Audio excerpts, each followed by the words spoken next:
Genesis chapter 25, the Passion Translation.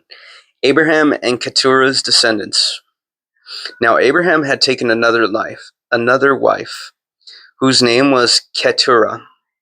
She and Abraham had sons named Zimram, Jokshan, Medan, Midian, Ishbak, and Shua.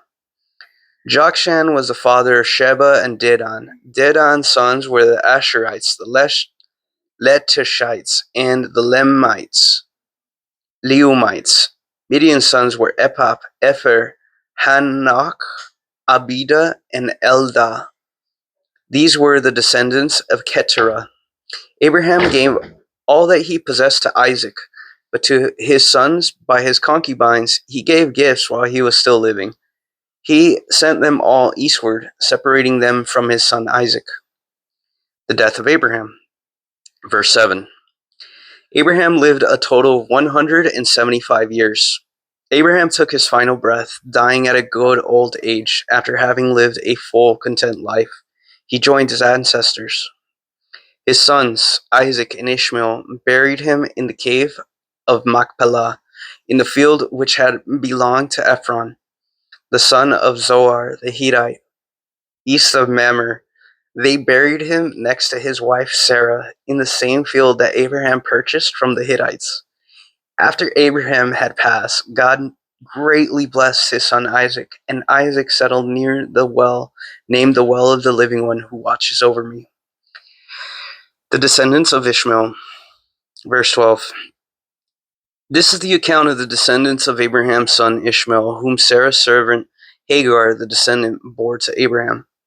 The wives of Ishmael's sons in their birth order are Nebaioth, the firstborn, and Kedar, Adbel, Mishbam, Mishma, Duma, Masa, Hadad, Tema, Jetor, Naphish, Kedema.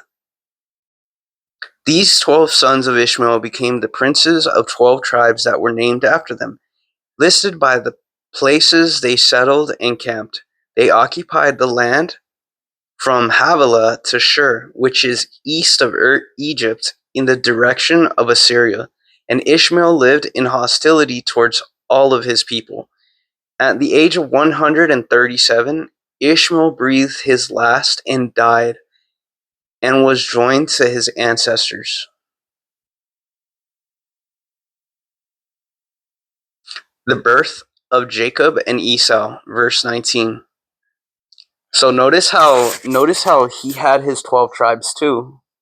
So Isaac, Abraham, Isaac, Jacob had 12 tribes. Notice how Ishmael had his 12 tribes too. It's kind of interesting. The birth of Jacob and Esau. This is how the story of Isaac begins. He was the beloved son of Abraham and the successor of Abraham's blessings. When he was 40, he married Rebekah. She was the daughter of Bethuel and the sister of Laban. Both her father and her brother were Arameans from Paddan. Now Rebekah was unable to have children, but Isaac pleaded with Yahweh on behalf of his wife because she was barren, and she did get pregnant.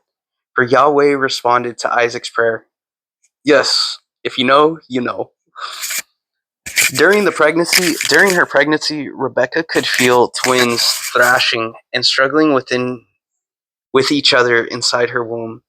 So she went to inquire of Yahweh, saying, "Why do I have to live with this?" And Yahweh answered her, saying, "The 2 sons in your womb will become 2 nations, and the 2 people within you will become rivals. One people will become stronger than the other, and the older will serve the younger."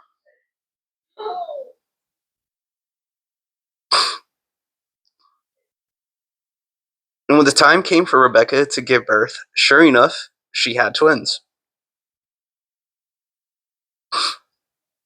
The first one came out reddish and covered with hair like a hairy garment, so they named him Esau. And his brother came out with his hand grasping Esau's heel, and they named him Jacob. Isaac was 60 when his twins were born. Esau sells his birthright. Verse 27. When the boys grew up, Esau became a rugged outdoorsman and a hardy hunter, but Jacob was more contemplative, content to stay close to home. Isaac loved Esau because he was fond of eating wild game, but Rebekah dearly loved Jacob. One day, when Jacob was cooking a stew, Esau returned from hunting, and he was famished. Smelling the aroma of food, Esau said to Jacob, "I'm starving. Let me eat some of that red stuff you're cooking." This is why he is also called Edom. "Yes, but first you must trade me your birthright," Jacob replied. "Can't you see I'm dying of hunger?" Esau said. "What good is a birthright if I'm dead?" But Jacob insisted, "First, swear to me that you'll give it to me." So Esau bore an oath and surrendered his birthright to Jacob. Then Jacob said to Esau, Then Jacob gave Esau some lentil stew and bread. When Esau had finished eating and drinking, he just got up and walked away.